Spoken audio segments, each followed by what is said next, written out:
Jadi teman-teman, poin pertama bab kecewa. Kalau kita kecewa, saya yakin semuanya pernah kecewa dan mungkin masih akan kecewa atau bahkan lagi kecewa sekarang. Kelihatan dari muka-mukanya. Kecewa sama saya. Kenapa ceramahnya lama sekali? Jadi kalau lagi kecewa, apa poinnya tadi? Panggillah Allah. Ya Allah, ya Jabbar, wajiburni, hibur saya ya Allah. Hibur saya, hibur hati saya ya Allah. Gimana cara Allah menghibur hati kita? Allah menghibur hati kita itu dengan diberikan wajilat qulubuhum. Allah menghibur hati kita dengan dijadikan liyazdadu imanan ma'a imanihim. Allah menghibur hati kita dengan dijadikan apa? Tuma'ninatul qalb. Ala bidzikrillah tatma'innul qulub. Banyak cara Allah menghibur hati. Apakah Nabi pernah sedih atau kecewa? Kecewa pernah, sedih pernah di Al-Quran, direkam. Terus cara Allah menghibur hati Nabi yang lagi sedih atau kecewa gimana? Ya ayyuhal muzammil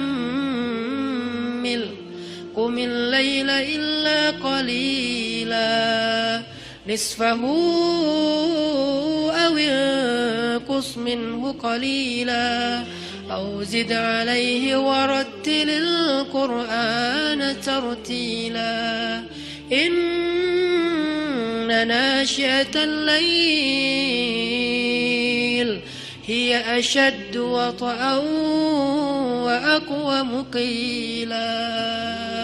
Allah panggil Nabi ketika lagi sedih dan tidur.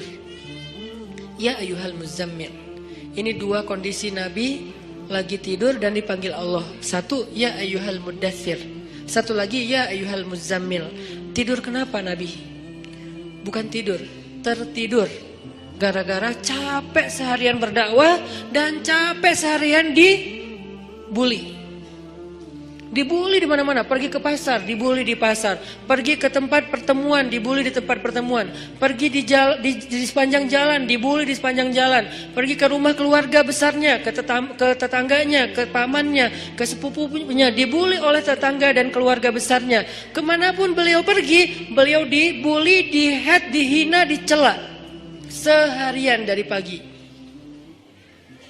Satu kota Mekah ngebully beliau. Ada yang mengatakan beliau itu penyihir, ada yang mengatakan beliau itu pembohong, ada yang mengatakan beliau itu tercela. Muzammam, nama aslinya Muhammad, artinya terpuji, tapi diplesetin jadi Muzammam, artinya tercela. Atau orang salib dulu, pas perang salib menamakannya dengan istilah Muhammad. Apa Muhammad? Salah satu nama setan. Jadi dipanggil Muhammad, dipanggil Muzammam, dipanggil sahir, dipanggil majnun, orang gila, dan banyak lagi yang nggak direkam secara diksi oleh Al-Quran, karena emang Al-Quran ini memilih banget diksinya, tapi secara simbolik Al-Quran nunjukin bahwa inilah celaan-celaan yang diterima Nabi berhari-hari dari pagi sampai malam. Pulang malam-malam ngomong ke Khadijah, Khadijah zammiluni, zammiluni, Khadijah selimuti aku, selimuti aku. Khadijah pengertian, diselimuti Rasulullah, diusap-usap kepala Rasulullah, tenang Rasulullah, tenang ya Rasulullah, la tahzan ya Rasulullah, Allah gak akan ninggalin kamu, Allah tuh sayang sama kamu ya Khadijah. Tapi di tubuh Rasulullah tuh banyak lemparan, bekas lemparan, dibersihin sama Khadijah. Setelah Khadijah wafat, nanti yang menggantikannya Fatimah yang bersihin bekas-bekas lemparan orang. Ada yang lemparin kotoran, ada yang lemparin barang benda-benda keras sehingga melukai Nabi, dibersihin sama Khadijah. Udah capek, Nabi tertidur. Udah beres urusan dihibur oleh Khadijah. Begitu sampai waktu yang hening, Khadijah udah tertidur, penduduk seluruh bumi udah tertidur. Allah memanggil kekasihnya, ya ayyuhal muzammil, wahai orang yang berselimut. Itu panggilannya lembut. Jadi kita kalau baca surah Al-Muzammil jangan ya, enggak gitu. Allah manggilnya enggak gitu, kaget atau orang lagi tidur ya. Nah, ayatnya aja lagi berselimut, manggilnya teriak-teriak. Jangan, itu namanya prank. Itu bukan tilawah, itu ngeprank. Makanya jangan tilawah sambil ngeprank. Ya ayyuhal muzammil, wahai orang yang berselimut, qumil laila illa qalila. Di situ kelihatan Allah tuh pengertian banget. Qumil lail illa qalila. Bentar aja, nggak usah lama-lama. Kenapa? Karena begitu Nabi berdiri sholat, disitulah Allah akan menghibur hati Nabi. Kalau kita belum bisa terhibur dengan sholat tahajud atau minimal dengan sholat 5 waktu, berarti hati kita berpenyakit. Fi qulubihim marad. Dan itu harus kita obatin. Obatnya apa? Obatnya istighfar. Kalau orang banyak dosa, belum bertaubat, belum beristighfar kepada Allah, dia susah minta dihibur oleh Allah. Dan terus nanti dia kayak menuduh Allah gak menghibur dia. Padahal Allah udah sering menghibur dia, cuman gak berasa di hatinya. Karena hiburan Allah itu hanya bisa dirasakan oleh orang-orang yang hatinya bersih.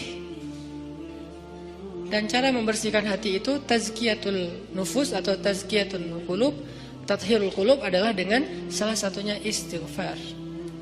Perbanyak istighfar supaya begitu nanti kita ada masalah, kalau kita nanti lagi disakitin, kalau kita lagi kecewa dan sedih, kita bilang wajiburni ya Jabbar, wajiburni ya Jabbar. Allah hibur kerasa kita lagi dihibur oleh Allah. Kan enak ya kalau apa yang Allah perlakukan kepada kita tuh kita kayak ngerasa, itu enak tuh. Daripada Allah udah habis-habisan ngehibur kita nggak ngerasa. Ibarat Allah udah ngirim kita japrian, nggak dibaca-baca sama kita.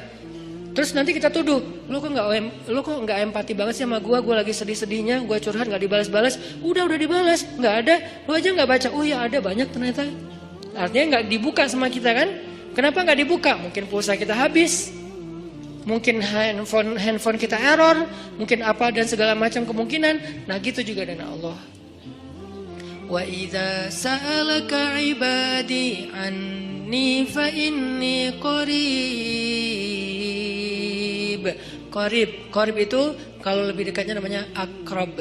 Akrab. Qarib, karib. Sahabah qarib, sahabat karib. Itu bahasa Arab. Kan saya sering nge-mention bahwa ini dari bahasa Arab, bahwa biar kita tahu identitas bahasa kita itu sebetulnya sebagian besar diambil serapan dari bahasa Arab. Terus siapa yang merangkai bahasa Indonesia dari bahasa Arab kalau bukan ulama? Jadi nggak bisa dilepaskan antara ulama dengan Indonesia, antara ulama dengan kebangsaan, antara ulama dengan nasionalisme. Toh bahasa nasional kita dibentuk oleh ulama. Buktinya serapannya 90% itu bahasa Arab. Sebagiannya benar terjemahannya, sebagiannya keliru, tapi tetap aja bahasa Arab. Makanya kenapa saya sering mention itu bukan mau di Arab-Arabin biar gaya, biar kelihatan ustadz gitu, enggak.